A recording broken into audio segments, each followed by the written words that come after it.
flashback. So yun, bukod doon sa food, masarap. Ito naman, ito masarap. May masarap yung peanut sauce niya. Yung manok masarap. Kaya lang medyo dry yung manok. Siguro kasi pagkaka-microwave, no?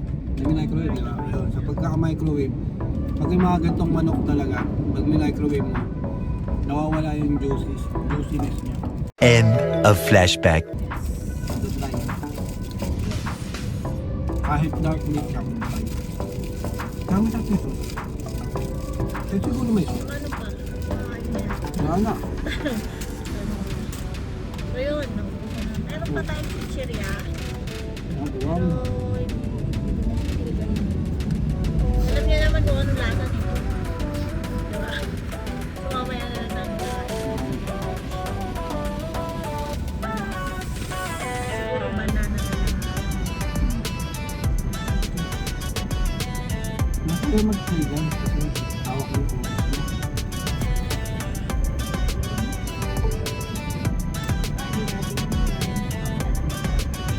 Kung 20 na FB, siguro nakita niya ang mga post natin. Birthday mo, wala ka pala sa bahay niyo kaya ka nagpapaalam Loko ka Ay, pinost ka ba? Ito gani. Inaccept mo ba yung mga naman? Hindi pa. Hindi. Baya na lang, makita nila ano naman. Tapos yun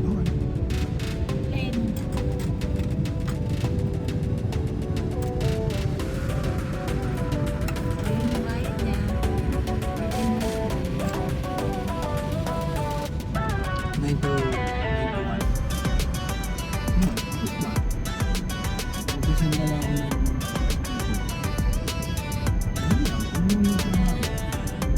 Okay. Meron din namang mga tao, mga client na maya't maya. Iba-iba client eh. May client na tawag ng tawag. May client na Ayaw tumawag. hindi tumatawag. Parang tipong tatawag lang yun ng interview. Tapos pag tinawagan ko ulit nun, yung tipong aalisin ka na. Ako may magsasara na yung kumpanya, sabihin sa'yo, wala tayong client. I'm sorry, pero ayaw man kita let go, pero kailangan kasi wala tayong client. Wala na kapapagay ko tayo, ganyan.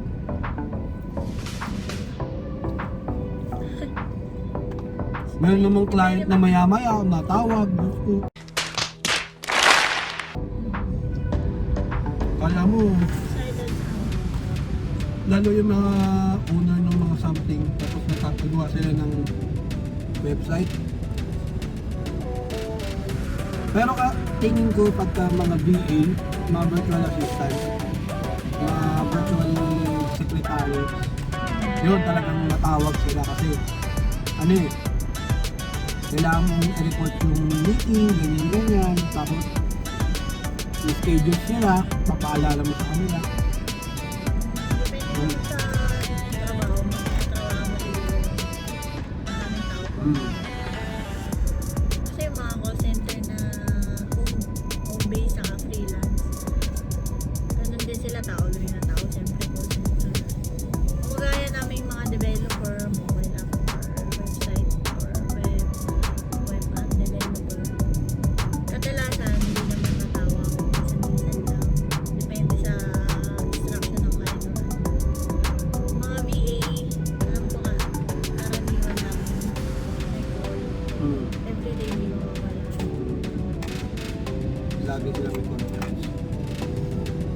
Depende talaga sa siguro mga writer.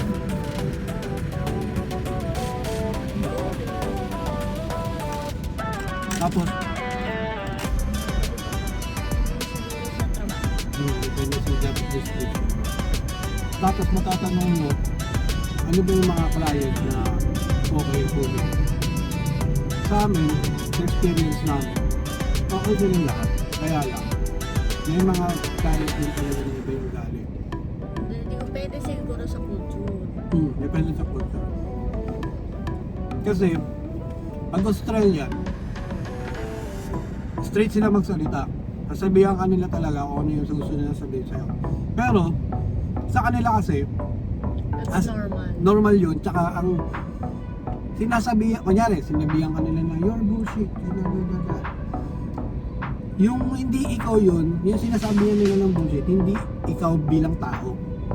Nasasabi nila yung bullshit kasi doon sa trabaho mo. Yun. Kaya kung magkakaroon kayo ng ng Australian client, medyo haba yun yung pasensya niya rin. Kasi medyo may pagkamakulit sila. Pero good sila. Okay sila. Mababait sila. Maano lang talaga sila magsalita. Medyo straight. Medyo prangka sila. Sasabi talaga sila na Pag hindi maganda yung performance mo, sasabihan ka nila na hindi maganda yung performance mo. Ayun lang. Kasi talagang diretso, hindi sila nag-sugarcoat. Kung sa sugarcoating, ang pinaka-the best dyan, mga British. Mga ano ba? Yun. German kasi medyo strong strong personality rin eh. Mga mga galing sa England, mga British, English guys. Kasi maano sila magsalita. Kahit kunyari sobrang fail mo lang, yung ayaw nilang masaktan ka. Oo. Parang naano mo pa rin yung feelings nila. Yung feelings mo. iisip nila yung kailangan hindi sila magsalita na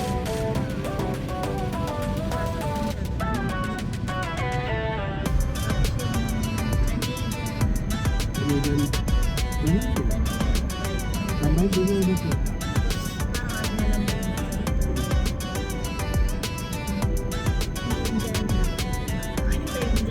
Wala akong sa Indian people. Pero sa experience kasi namin na most of the clients na nakapag-discuss sa amin is Indians. Alam mo sumunod kung Pinoy. mag-ulit kayo pero Pinoy. Yes. Ilang beses na kami na-scam ng Pinoy na kain. Pero mas maraming hindi.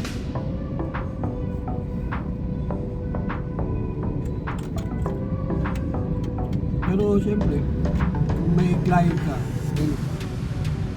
mo pa rin. Lang, kumbaga, dapat ka lang din na dapat vigilant din na dapat alam mo din kung niloloko ka.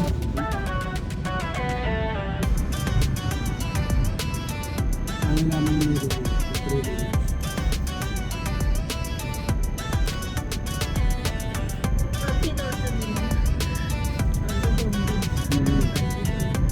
pag pinorsin nyo talaga ako. Ano naman masasabi mo sa foods mo? Sarap! Busog ako. Ha! Ewan ko makakain pa ako sa bahay nito eh. Tapos, kung kayo, parang fresh grad kayo, I would suggest na huwag kayong mag-freelance. Huwag muna. Kasi, para mas maganda na mag-umpisa kayo sa corporate world. Para alam nyo yung... Ito, para sa akin naman, suggestion ko. Maganda mag-umpisa sa corporate world para yung work ethics mo.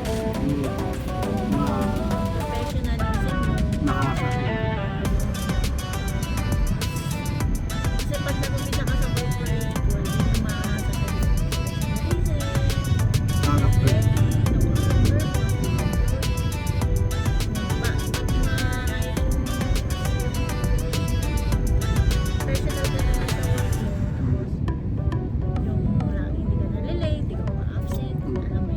regulation,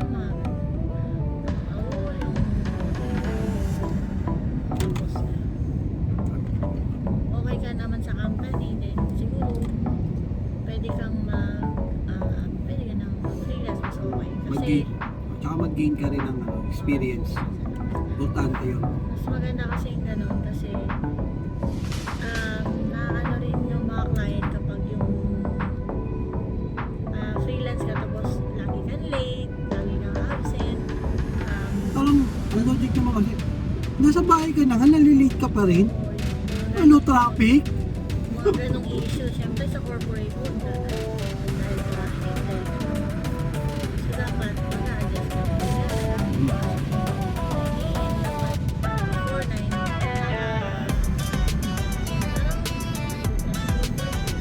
hindi man sila magsabi ng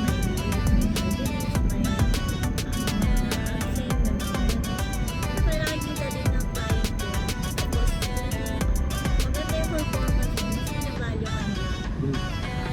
Kesa dun sa mga iba nilang employee na kunyari pag nagtanggalan or Parang wala ka sa listahan ng pagkain. wala ka din sa listahan. Kasi may mga client na ganyan parang maliit na agency lang sila kaya sila nagkakain ng freelancer.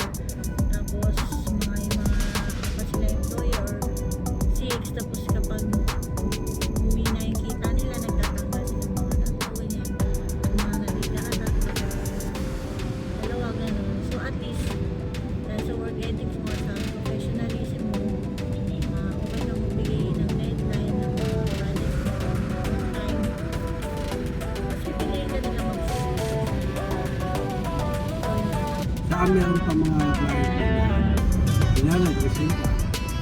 Tatanungin ka nila. Bakit naman ito? At saka sinabi nila na kasi may ganito, sinabi nila na problema ko yun. Parang sila pa yung mag-ano na sige, ano ba yung problema nyo? Usapan natin, baka magagawa natin ng problema, ng solusyon. Ganun. Ganun kababait yung ibang client. Pag nakakuha kayo ng ganung kliyente, bingo. Huwag nyo nang pawalan yun. Tapos kasi, sa freelancing kasi, more on honesty talaga. Kasi, yung iba, oo, may monitoring sila. Yung screenshot ng ginagawa mo, nakikita nila. Yung oras mo, nakikita nila. Nakikita nila kung may ginagawa ka. Iba, o idle yung screen mo. Ganon. Pero meron kasing iba, walang ganun. So more on honesty talaga na nagtatrabaho. Okay, integrity. Mm. Ginagawa nila, ibibigay sa'yo. Tapos alam mo nila ilang oras ka Mm.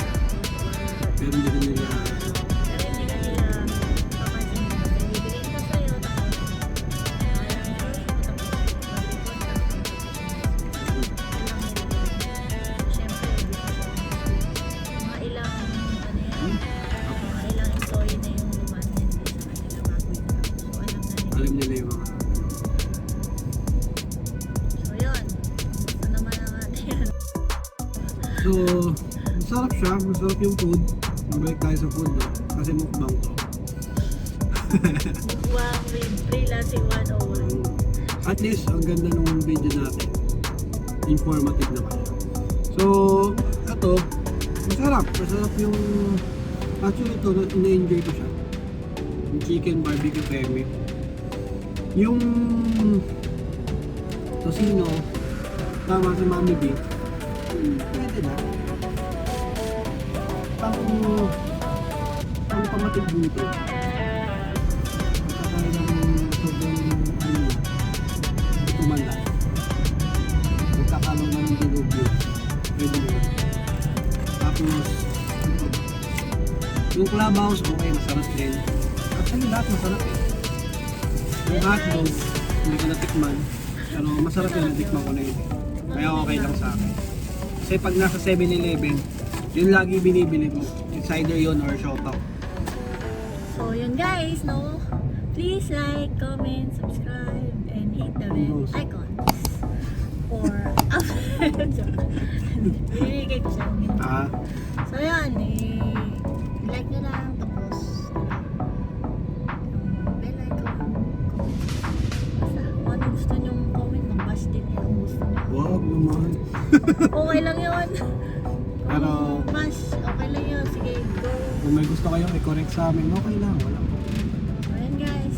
matanggap kami ng criticism. Oo. Yun, dito na natatapos ang aming mukbang plus freelancing 101 video. It's already mag 1 PM na. Bye!